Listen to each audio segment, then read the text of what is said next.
আল্লাহ কতটা দয়ালু, তওবা করলে গুনাহ নেকিতে পরিণত হবে। আসসালামু আলাইকুম প্রিয় দিনী ভাই ও বোনেরা, আশা করি সবাই ভালো আছেন। আলহামদুলিল্লাহ আমিও ভালো আছি। আপনারা দেখছেন আধারে মিলবালো ইউটিউব চ্যানেল থেকে। আলোচনায় আছি আমি শামসুন্নাহার সুমা। আল্লাহ তাআলা এতই দয়ালু যে বান্দা আন্তরিকভাবে তওবা করলে তিনি শুধু গুনাহ ক্ষমাই করেন না, বরং সেই গুনাহগুলোকে নেকিতে রূপান্তর করে দেন। কোরআন ও হাদিস থেকে প্রমাণ সহ এই ভিডিওতে তওবার গুরুত্ব ও পদ্ধতি আলোচনা করা হয়েছে। আসুন এখন আমরা মূল আলোচনায় ফিরে যাই। একটি সুন্দর বার্তা ছড়িয়ে দিই। এই ভিডিওটি দেখুন, শিখুন এবং অন্যদের সাথেও শেয়ার করুন। আল্লাহর সন্তুষ্টির জন্য ভালো কথা ছড়ানো আমাদের দায়িত্ব। দয়া করে ভিডিওটি পুরোটা দেখুন। হয়তো আপনার দেখা এই ভিডিওটি আপনার জীবন বদলে দিতে পারে। দেখে অন্যদেরকেও জানাতে ভুলবেন না।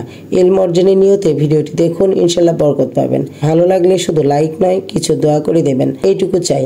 আপনার মূল্যবান সময় থেকে একটু সময় বের করে সম্পূর্ণ ভিডিওটি না টেনে দেখুন। আশা করি অনেক কিছু শিখতে পারবেন ইনশাআল্লাহ। প্রিয় দর্শক, হতে পারে এই ভিডিওটি আপনার জীবনের টার্নিং পয়েন্ট, তাই সম্পূর্ণ ভিডিওটি দেখার অনুরোধ করছি। চলুন আর দেরি না করে মূল সেশনে ফিরে যাই। আমরা সবাই জীবনে কোনো না কোনো সময় গুনাহ করেছি। কেউ বড় গুনাহ, কেউ ছোট গুনাহ, কখনো অজান্তে আবার কখনো জেনেও ভুল পথে হেঁটেছি।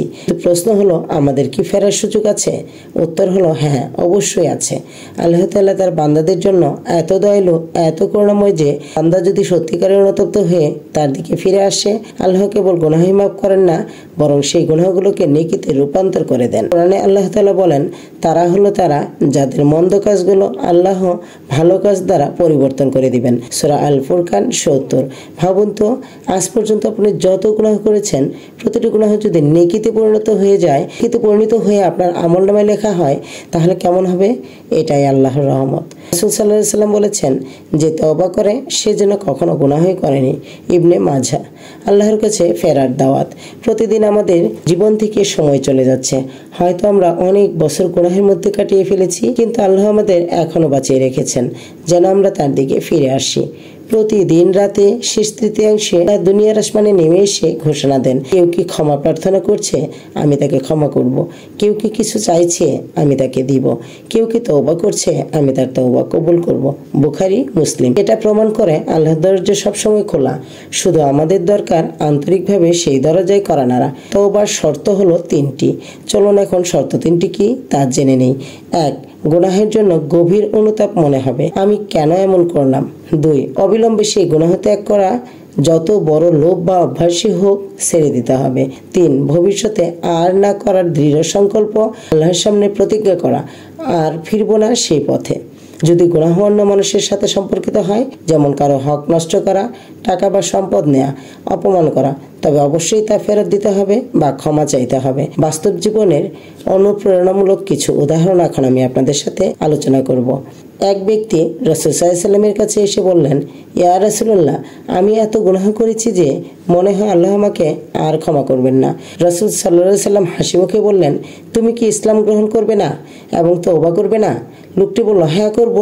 রাসূল সাল্লাল্লাহু আলাইহি ওয়াসাল্লাম বললেন, তাহলে তোমার পূর্বে সব গুনাহ ক্ষমা হয়ে যাবে, আর আল্লাহ তোমার সেগুলোকে নেকিতে পরিণত করবেন। এটাই আমাদের রবের দয়া।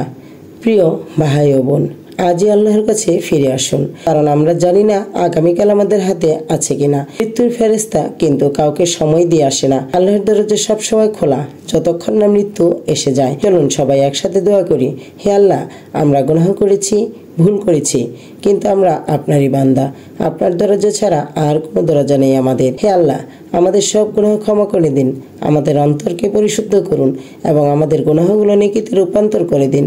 আমিন। আল্লাহ আমাদের সবাইকে আন্তরিক তওবা করার তৌফিক দান করুন। আমিন।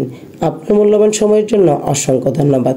আশা করি আজকের আলোচনাটি আপনার জীবনে ইতিবাচক পরিবর্তন আনবে। ভিডিওটি ভালো লাগলে লাইক, কমেন্ট, শেয়ার করে দোয়ায় রাখবেন।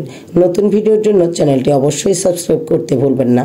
আবার দেখা হবে নতুন কোনো অনুপ্রেরণামূলক আলোচনায়। ততক্ষণ পর্যন্ত সুস্থ থাকুন, নিরাপদে থাকুন। আল্লাহ হাফেজ।